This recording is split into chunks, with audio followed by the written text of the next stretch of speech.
Hello and welcome to Uttaranchal diaries friends. कैसे हैं आप लोग? सब मज्जामा, सब आरामेला उनला, दीदी बैठियो नामतीनो, सब खुश रहा। मैंने पिछले वीडियो में आपको बाला सिंह जी की बताई थी कि किस तरह से उनकी डेथ हो गई थी, जो जिम कॉर्बेट के एक बड़े ख़ास एक साथियों में से थे। साथी इन द सेंस उनकी जो हेल्पिंग टीम जो होती है, जो सहायक होते हैं,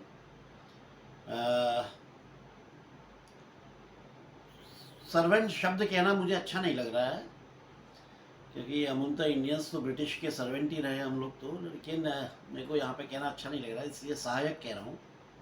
माथो सिंह जी और बाला सिंह, ये सब उनके, तो खैर उनकी डेथ हो गई थी बाला सिंह जी की। लेकिन जो ये कहानी आ रही है देवी धुरा वाली, इस पर बाला सिंह जी का जिक्र है, क्योंकि उस टाइम वो जिंदा थे। मैं जिम कॉर्बेट जी की जो किताब है, the temple tiger and more man eaters of Kumaon, उसमें से आपको सुना रहा हूँ। तो पहला भाग वो था, दूसरी कहानी ये आई है। तो थोड़ा ऊपर नीचे आगे पीछे होगा, क्योंकि मैं किताब से पढ़ के स्टोरी नहीं सुना रहा हूँ, मैं पहले स्टोरी पढ़ रहा हूँ, मुझे अच्छी लग रही है, मैंने बताया था, इसलिए अब आप लोगों के सामने ला रहा हूँ। तो देवी धुरा का जो शेर था, शेर एक्चुअली देवी धुरा में टाइगर था, जिसको मैंने बताया था जिम कॉर्बेट मार नहीं पाए। उसी की कहानी मैं आपको बताने जा रहा हूँ। बड़ी रोचक कहानी है, सुनिए और बड़ा आनंद आएगा। जिम कॉर्बेट साहब को पता चला कि पनार में, पनार और ये देवीदुरा जो है ये उत्तराखंड राज्य में है। और देवीदुरा का नाम आप लोग अगर आप कंफ्यूज कर रहे हो, तो मैं आपको बता दूं कि वहाँ का बुग्याल का मेला बड़ा फेमस है, जिसमें पत्थर मार मेला भी जिसको कहते हैं, जिसमें एक गांव वाले दूसरे गांव वालों पे उस मेले के दौरान पर्टिकुलर टाइम में पत्थरों की बौछार करते हैं, और एक बांस की एक ढाल बना करके उससे रोकते हैं और दूसरे हाथ से पत्थर मारते हैं। एक मेला है वहाँ पे। पहले से उस पर बलि वगैरह चढ़ती थी, भैंसें वगैरह की भी चढ़ती थी। अब वो बलि का सीन तो ख़त्म ही है। खैर मेरा वो टॉपिक नहीं है, अगर मैं उस टॉपिक में जाऊँगा तो फिर मेरी कहानी वहीं चली जाएगी, तो इसलिए मैं उस तरफ नहीं जाना चाहता हूँ। तो कुमाऊँ का जो एडमिनिस्ट्रेटिव हेडक्वार्टर था वो नैनीताल हुआ करता था, और जिम कॉर्बेट साहब भी नैनीताल में रहते थे। तो ये अपने सहायक के साथ अपने निकले कि पनार मैन ईटर का शिकार किया जाए, क्योंकि पनार मैन ईटर बहुत खतरनाक हो चुका था, और बहुत सारी करीब 300 के आसपास के जो भी हो, मैं आपको जब वो चैप्टर आएगा तो बताऊंगा। उसको मारने के लिए निकले। उस टाइम नैनीताल से जो है एक अश्व मार्ग यानी कि घोड़े का रास्ता हुआ करता था, जो देवीधुरा होते हुए लमगढ़ ये लोहाघाट जाता था। तो ये जब, और उसी देवीधुरा के पास से एक रास्ता और कटता था जो अल्मोड़ा निकल जाता था। तो इनका विचार ये था कि जो अल्मोड़ा को जो रूट निकल रहा है, उस रूट पर जाके ये कहीं पनार मैनीटर का शिकार करेंगे। तो ये निकले, और जब उस जगह पे पहुंचे तो वहाँ पे उनको एक ओवरसियर मिला। उस ओवरसियर ने बताया कि अरे साहब, आप देवीधुरा जाइए। कल रात देवीधुरा में एक तेंदुए ने एक शिकार किया हुआ एक आदमी को मार दिया है, एक आदमी को मार दिया है। तो इन्होंने उस रूट पे नहीं जाकर के ये आगे देवीधुरा। तो जब ये देवीधुरा की तरफ आने लगे तो बताते हैं कि देवीधुरा के पश्चिम साइड से, यानी कि इस रूट से जब आते हैं नैनीताल साइड से, तो देवीधुरा में जाने के लिए बहुत खड़ी चढ़ाई वाला कोई रास्ता है। और उसको जिस इंजीनियर ने भी वो रोड बनाई होगी, वो रास्ता बनाया होगा, उससे ये सोचा होगा कि यार ये शॉर्ट बनाया जाए, सीधा बनाया जाए, क्यों इतने टेढ़े मेढ़े मोड़ डाल डाल करके घूम फिर करके जाने से बेटर है तो सीधे बना दिया जाए। तो 800 मीटर की सीधी खड़ी चढ़ाई चढ़ के ये जब ऊपर पहुँचे, तो वहाँ पे एक गेस्ट हाउस हुआ करता था उस टॉप में। 3 कमरे का वो गेस्ट हाउस था। ये बताते हैं कि जब हम गेस्ट हाउस पहुँचे बहुत थके हुए, और चाय पी हमने, और पता नहीं कितने कप चाय पी ली, गिनी नहीं। एक रास्ते में मंदिर था, जिस मंदिर में एक पुजारी थे जो बैठ के अनुष्ठान कर रहे थे और अपनी पूजा वूजा करते थे वहीं पे। वही जो है देवीधुरा जो मंदिर जो है वो, जो मेला और जो जो भी मतलब देवी दुर्गा की जो मान्यता जो मिली वो उन्हीं पंडित जी के ही उससे ज़्यादा उस पर आया, लाइट पे आया था। ये जिम जिम कॉर्बेट साहब जो ने जो लिखा है मैं वो बता रहा हूँ। तो वो बैठे हुए थे और जाते टाइम जब मंदिर पड़ा था तो उन्होंने वहाँ पे अपने हाथ वाथ जोड़े थे और जो दक्षिणा अक्षिणा अपनी तरफ से चढ़ावा, जो एक परंपरागत तरीका जो कुमाऊं में लोगों का है मंदिरों में दर्शन करना, हाथ जोड़ना और कुछ भेंट वगैरह चढ़ाना, तो वही सब इन्होंने भी किया। और पंडित जी ने इनकी तरफ देख करके सर हिलाया और ये गेस्ट हाउस में बैठे तो वो पंडित जी भी आ गए। पंडित जी आए, बैठे और इन्होंने पंडित जी को अपनी सिगरेट ऑफर करी तो उन्होंने भी एक सिगरेट ले ली, जलाई। अब वो गेस्ट हाउस की दीवार में अपना पीठ सटा के बैठ गए, ये अपना इजी चेयर में बैठे हुए थे, तो बातचीत चल रही थी। तो वहाँ पे इनको पता चला कि जो बताया है ओवरसीयर ने कि मैन ईटर ने कल यहाँ पे एक शिकार किया, वो एक्चुअली शिकार नहीं किया, शिकार करने की कोशिश करी। हुआ ये कि कोई चारवाहा था जिसको अल्मोड़ा जाना था या उस तरफ कहीं जाना था, उसे शाम हो गई थी, तो उसने पंडित जी से बोला कि पंडित जी क्या मैं आज रात यहाँ बिता लूँ? तो पंडित जी ने बोला ठीक है भैया, आप रुक जाओ, यहाँ कोई दिक्कत नहीं है, क्या प्रॉब्लम है, यहाँ रहिए आराम से। तो वो वहीं रुक गया। रात में खाना ना खाने के बाद में उसने बोला कि ठीक है पंडित जी, मैं ये जो पहाड़ी पे जो ये चबूतरा बना हुआ मैं इस पर जाके सो जाता हूँ। तो पंडित जी ने कहा नहीं भाई, घर में ही सो जाओ, क्या दिक्कत हो रहा? नहीं पंडित जी, मैं ऊपर ही जाके अपना उस चबूतरे में सो जाता हूँ। वो उससे चबूतरे में अपने लिए थोड़ी लकड़ी वकड़ी जमा करके, अलाव सा जिसको आजकल हम लोग जैसे कहते हैं बॉन फायर के लिए, लेकिन अब वो बॉन फायर तो नहीं, उससे तो अपनी सुरक्षा के लिए जो है लकड़ी वकड़ी जो है जलाई, जला करके अपना उस जो वो चट्टान थी, जो एक प्लेटफॉर्म जो बना हुआ था उस पर लेट गया। तो बता, जिम कॉर्बेट जी बताते हैं कि वो जो जिस जो पहाड़ का जो वो था उसकी जो परछाई थी वो मंदिर में पड़ती थी। जैसे जैसे अंधेरा होने के बाद मून राइज, जब चंद्रमा निकलना शुरू होता था तो उसकी परछाई नीचे मंदिर में पड़ती थी। और वो आधी रात का समय था जिस टाइम वो बाघ ने यानी कि उस तेंदुए ने अपनी मूवमेंट शुरू करी और वो जो है रेंगते रेंगते जो है इसकी तरफ आया। जब उसने देखा कि अरे ये तो लेटा हुआ शिकार इतना बढ़िया मिल गया, तो उसने पकड़ा उसका पाँव, पाँव पकड़ के खींचना शुरू किया। तो जैसे ही बाघ ने उसका पाँव पकड़ा, ऑब्वियसली दर्द हुआ होगा, तो बहुत ज़ोर से चिल्लाया और उससे बगल से ही अलाव से अपनी लकड़ी जलती हुई उठाई और उससे वो बाघ को मारने लगा। बाघ इतनी जल्दी तो एकदम से तो अटैक छोड़ता नहीं है, थोड़ा सा पीछे हो, फिर आए, फिर पीछे हो। तब तक पंडित जी और उसके आसपास के जो दो चार लोग और लोग थे वो भी जग गए, वो भी शोर करते हुए आए। तो उन सब के शोर को सुन के वो बाघ जो है, वो जो तेंदुआ था, वो भाग गया। तो अगले दिन वहीं जो मंदिर है उसी के पास में एक बनिए की दुकान थी जो जनरल सामान सभी कुछ रखता था, जिससे कि यहाँ आसपास के गांव वाले आकर के सामान वामान ले जाया करते थे अपना, जैसे हमारे पहाड़ों में होती है पहले से। आप उस टाइम की आप सोचिए, ये 1920 के आसपास की क्या रही होगी देवीधुरा की बाज़ार। तो इक्की दुक्की कोई दुकान हुआ करती होगी, उसी में चाय भी बन रही है, उसी में राशन भी बिकता है, उसी में सभी कुछ होता है। तो उससे हल्का फुल्का जो चरवाई के जो घाव थे उसमें मरहम पट्टी करके अपना उसका घाव बांध दिया, यानी कि इतना डेंजरस घाव नहीं था। उसने पट्टी वट्टी कर दी और उसके बाद चरवाहा चला गया। तो पंडित जी ने सलाह दी जिम कॉर्बेट साहब को कि चलिए आप बनिए की दुकान में के वहाँ चलते हैं और आप वहाँ रुकना ज़्यादा आपके लिए बेहतर है, क्योंकि जितने आसपास के गांव वाले हैं वो सब वहीं आके मिलते हैं, वहीं आके बैठते हैं, तो आपको किस एरिया में क्या घटना घट रही है वो नॉलेज मिल जाएगी। तो जिम कॉर्बेट साहब को भी ये विचार अच्छा लगा, उन्होंने कहा भाई ये तो ठीक है। तो वो जो है दुकान में जाके बैठ गए और लोगों को भी पता चला कि भाई कारपेट साहब आए हुए हैं, पहाड़ में कारपेट साहब बोलते थे, तो वो आए हुए हैं। और तो भाई सभी लोग आने लगे।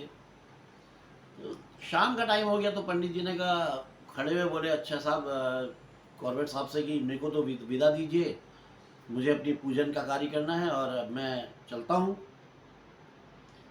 तो जिम कॉर्बेट ने बोला उनसे, ठीक है कोई ऐसा जगह तो बता सकते हैं कि देखिए मंदिर के आसपास में तो संभव नहीं है, कोई हमें ऐसी जगह बता दीजिए। मेरे आदमियों ने और मैंने कई दिन हो गए मांसाहार नहीं किया है, मीट नहीं खाया हुआ है, तो हम कहीं कोई शिकार कर सकें। तो पंडित जी ने बोला कि भाई शिकार तो है, और यहाँ पे जो है देवी शेर है एक, तो देवी का शेर है, टाइगर, अगर आप मार सकते तो मार लीजिए उसको। तो जिम कॉर्बेट बोले नहीं नहीं भाई, मुझे शेर को नहीं मार के खाना है, कोई और कुछ मिल जाए जानवर कोई, तो जिससे कि जिसको हम खा सकें। तो पंडित जी ने बोला कि आप चाहें भी तो भी उस देवी शेर को नहीं मार सकते हैं, वो अजय है, नहीं मार सकते आप उसको। एक तरह का एक वार्तालाप हुआ, एक चैलेंज भी जिसमें था, और एक वार्तालाप भी हुआ, और एक हास्य का माहौल भी रहा। तो खैर बात आई गई क्या हुई, तो ये हुई कि नहीं मार सकते हैं आप उसको, ये एक दैवी शेर है, अजय है, इसको नहीं मार सकते हैं। तो खैर अगले दिन एक आया, उसने बोला कि मुझे, जिम कॉर्बेट साहब के पास में आया और उसने बोला कि मुझे पंडित जी ने भेजा है कि आपको कहीं ऐसी जगह ले जाऊं जहां पे आपको शिकार मिल जाए। तो उसने बोला हाँ भाई बिल्कुल चलिए, कहाँ चलना है। उसने बोला चलिए आप मेरे साथ। तो उसने बोला क्या मिलेगा। तो उसने बोला साहब यहाँ एक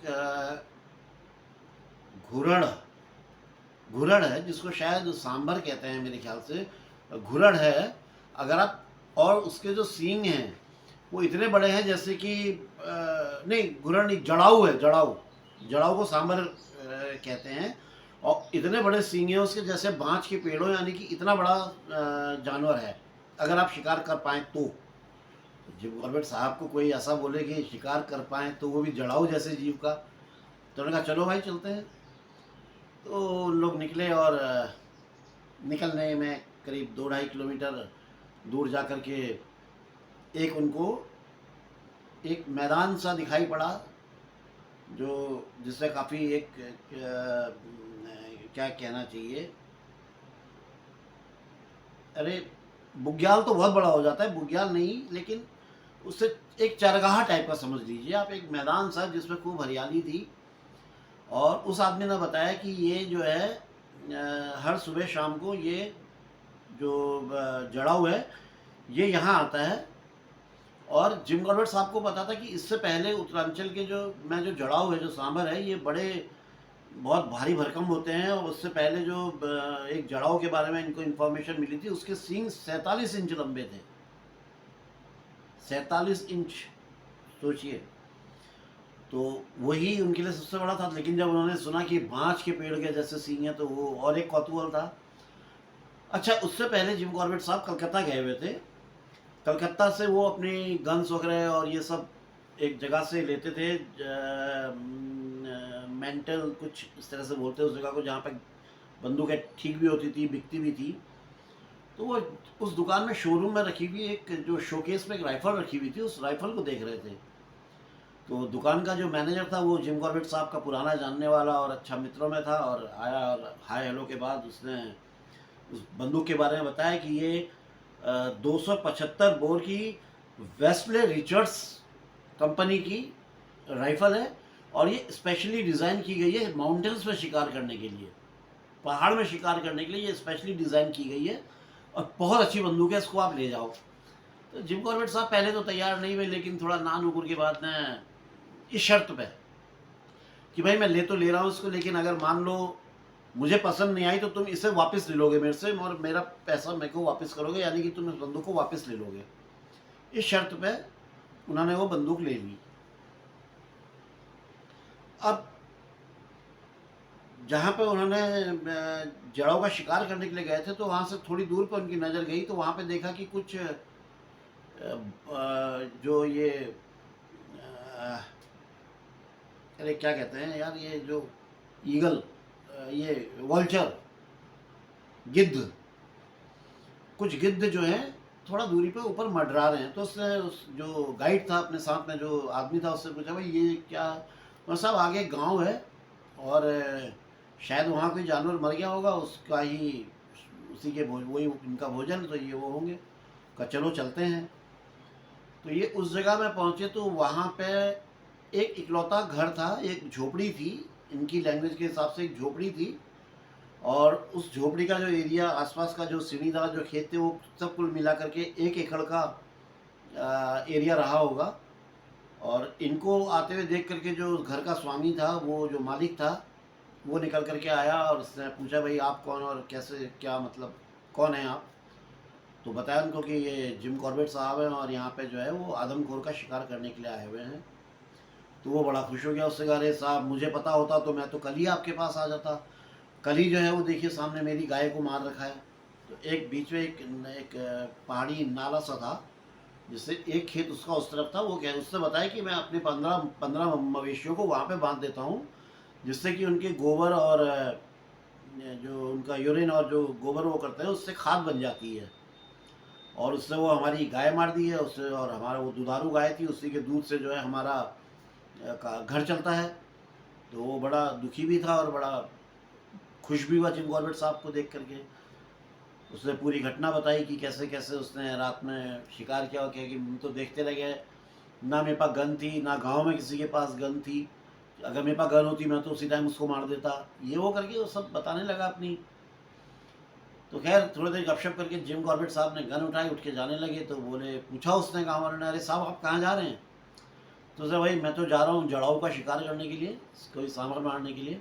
कहा साहब हाथ जोड़ता हूँ ये जड़ाऊ को छोड़िए, आप इस शेर को पहले मारिए। ये शेर ने इसने तो ये तो हमारी दूसरी गायों को भी उठा ले जाएगा। हम तो वहाँ पर आप देख रहे हैं भाई यही छोटे से खेत हैं और पूरा हमारा ये परिवार है। इतने में उसकी बीवी जो है सर में घड़ा रख के आती हुई दिखाई पड़ी।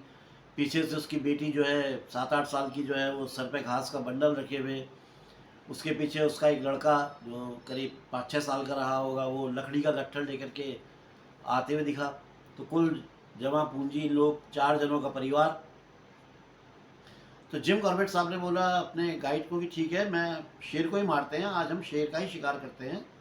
तो मैं जाकर के अपनी बंदूक ले आऊँ, जो इनकी मेन बंदूक जो थी जिससे हमेशा शिकार किया करते थे वो ले आऊँ। तो गाइड ने बोला कि अरे आप साथ छोड़िए मैं जाके ले आता हूँ, आप बैठिए यहीं। एग्री में वो अपना चला गया। उस बीच में ये उसी गांव में उसी घर में बैठे रहे और उसके साथ गपशप करते रहे, पहाड़ों के किस्से सुनते रहे, क्या है क्या नहीं है कैसे है। खैर करीब शाम के टाइम में 2 लोग ऊपर से आते हुए दिखाई पड़े। तो उनमें से एक बाला सिंह था और दूसरा वही जो गाइड था वो था, लेकिन खाली हाथ थे, बंदूक नहीं लाए थे। तो जिम कॉर्बेट को बड़ा अजीब सा लगा, उन्होंने बोला भाई तुम राइफल नहीं लाए। क्या साहब ऐसा है आपने जो राइफल तो रखी थी लेकिन जो गोलियां थी वो तो आपके सूटकेस में थी और सूटकेस की चाबी आपने दी नहीं थी, तो हम राइफल नहीं लेकर के आ पाए। खैर उन्होंने फिर ये विचार किया कि चलो ये जो नई बंदूक है ये नई राइफल है, इसी को जो है ट्राई करेंगे, इसी का उद्घाटन किया जाए। तो ये तैयारी में अपना लग गए कि कैसे शिकार करना है क्या करना है।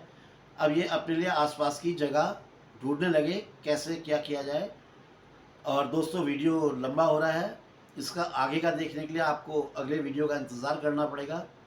तो दोस्तों जिन लोगों ने सब्सक्राइब नहीं किया है वो सब्सक्राइब कर दीजिए, लाइक कर दीजिए, कमेंट कर दीजिए और बेल आइकॉन अपना आप टच करके रखें जिससे कि नोटिफिकेशन आपको मिले तो आप इसका अगला वीडियो देख पाएँ। तब तक अगले आज्ञा दीजिए। जय बद्री विशाल, जय उत्तरांचल, जय माँ भारत। रिमोट